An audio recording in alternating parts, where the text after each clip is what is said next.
days getting ready for this. They are already conducting windshield assessments throughout the state of Florida.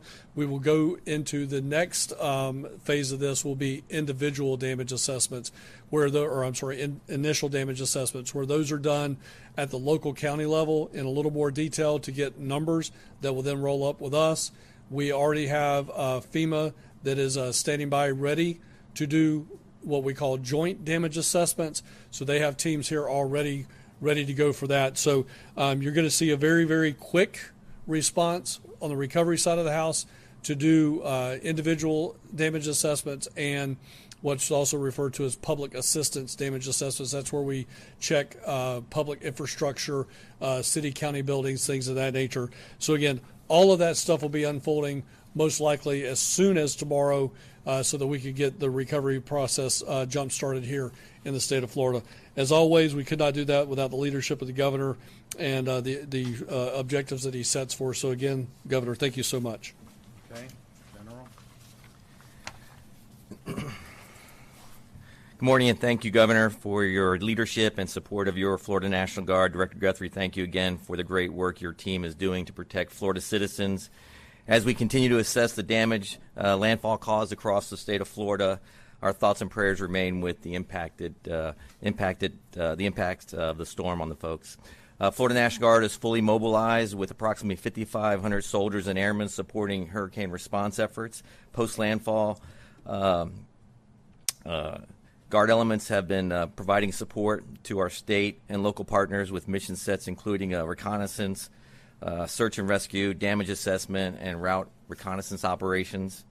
Our 53rd Infantry Brigade Combat Team is heavily engaged in Florida's western coastal counties, primarily conducting ground search and rescue and route clearance operations. In fact, Florida Guardsmen are conducting high water vehicle rescues in Hernando and Taylor counties. Likewise, our 164th ADA Brigade is conducting similar missions throughout our central and northeast counties. We maintain additional immediate response forces available to rapidly reinforce our presence and capabilities in areas with greatest need, like Taylor County.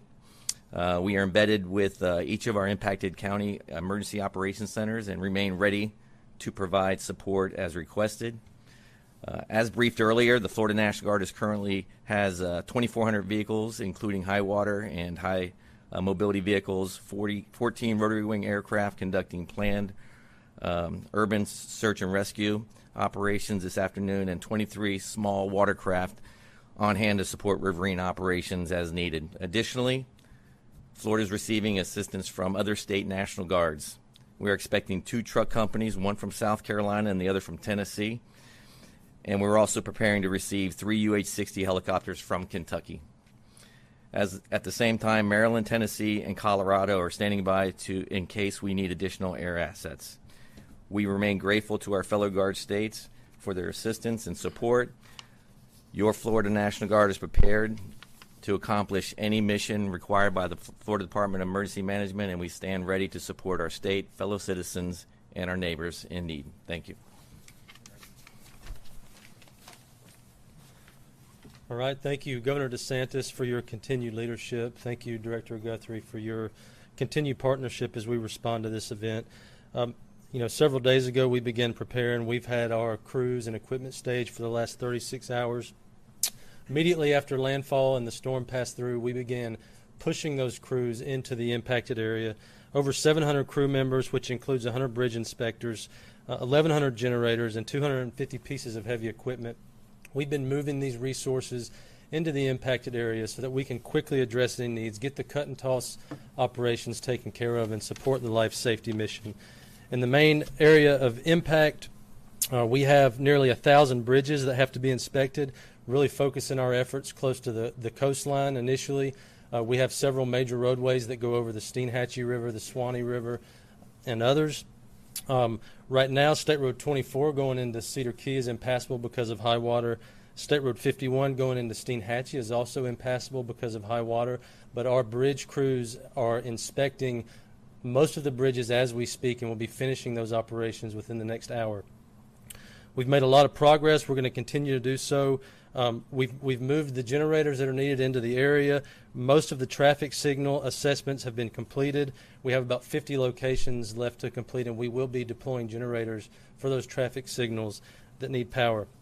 As we continue to respond to this storm, all 13 of our traffic management centers across the state will continue their 24/7 operations, inputting real-time traffic data into Florida 511.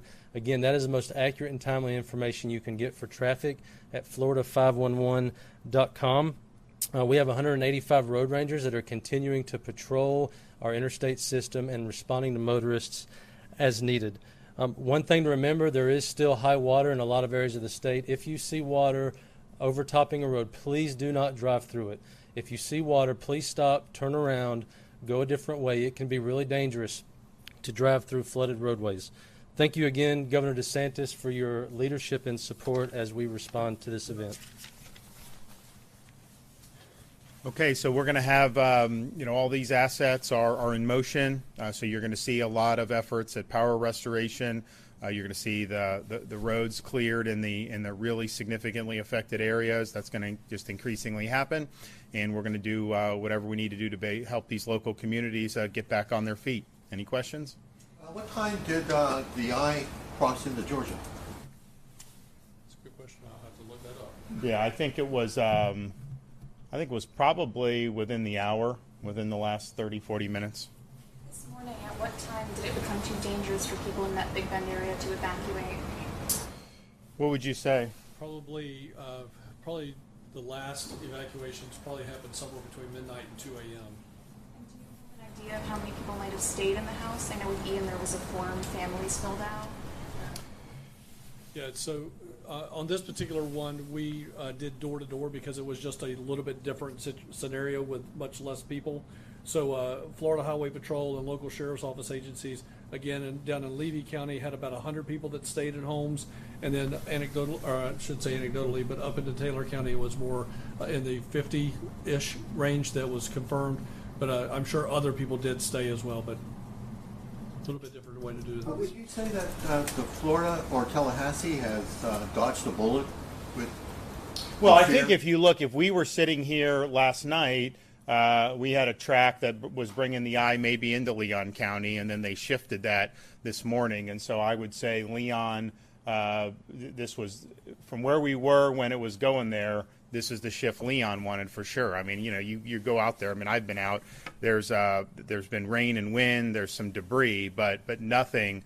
I think like if that wall would have impacted Tallahassee, I think you would have seen significantly more damage. So that bend northeast really helped Tallahassee and Leon County. Is there any kind of bridge damage like we saw during Sentinel Island, like we saw there? So I'm going to let Jared come up. I don't think we've identified that.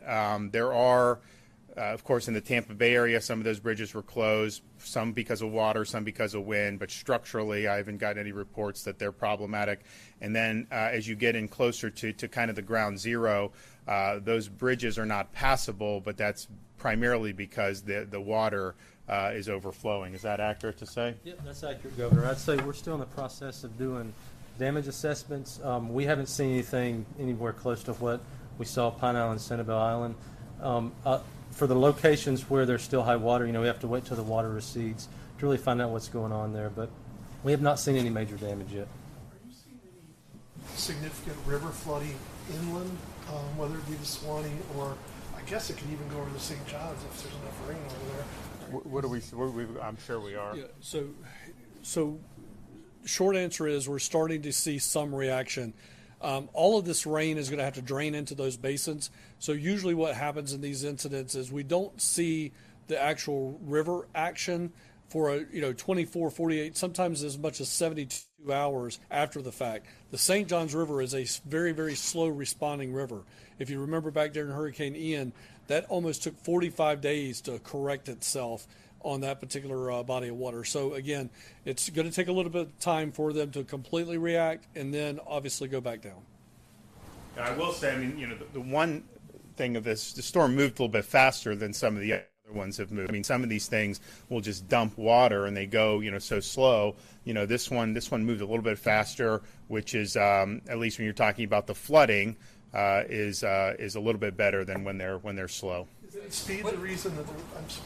What does it look like for recovery for some of these counties that were hit, particularly hard, like Taylor and Sewanee? I know that, Calhoun County was still a mess 4 months, 5 months after Michael. Well, we're in the process of doing those, of course, stabilize, rescue, recovery, whatever needs to be done right off the bat, power, save lives, all that. That's without saying. But then there will be damage assessments to see what all we're looking at in terms of damages in each of these counties. There is going to be debris, of course. That's going to be something that's going to need to be done.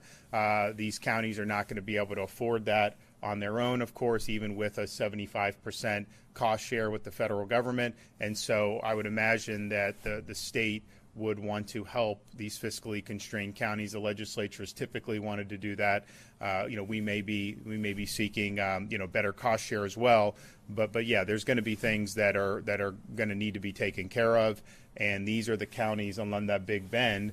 They just have very small budgets, and expenses like this are not things that they could absorb the way some of our wealthier counties could.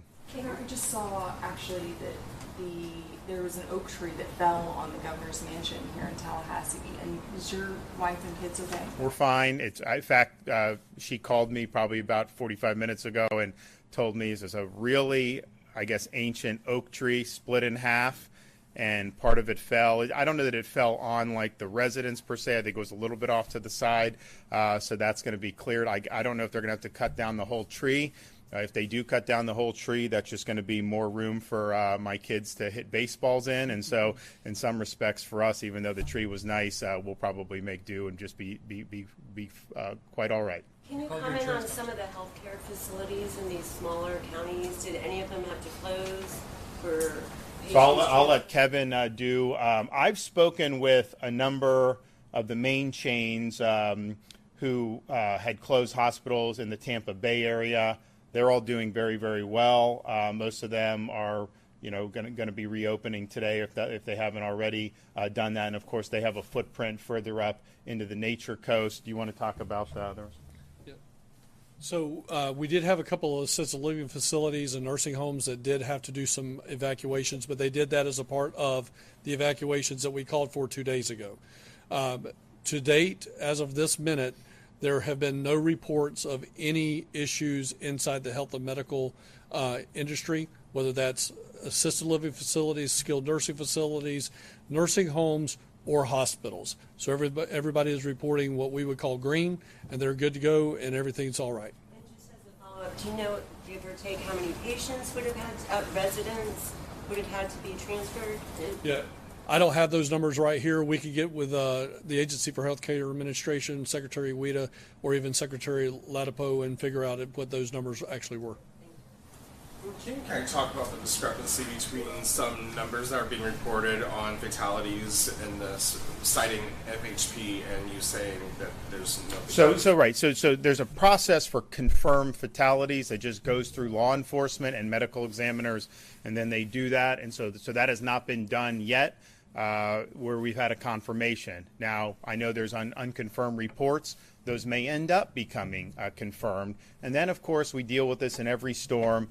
What is a fatality that is a direct result of the storm versus what would be something where, you have a fatality that's unfortunate, but may not necessarily have a causal factor with the storm. I mean, for example, in Fort Myers Beach, people, there were fatalities because of that storm surge, no question. Well, if you're out the day after the storm and you're picking up debris from your yard and somebody has like a fatal heart episode, does that count as a storm-related death? So they always argue these things backwards and forwards. But when there are confirmed fatalities, those fatalities will be put out by the authorities. But there's just a process that goes through with that. Now, the unconfirmed, I think there have been unconfirmed reports of traffic fatalities. And that may be storm-related. It may be not. Obviously, it was happening within the time that the storm was either approaching or was on target in these various parts of the state of Florida.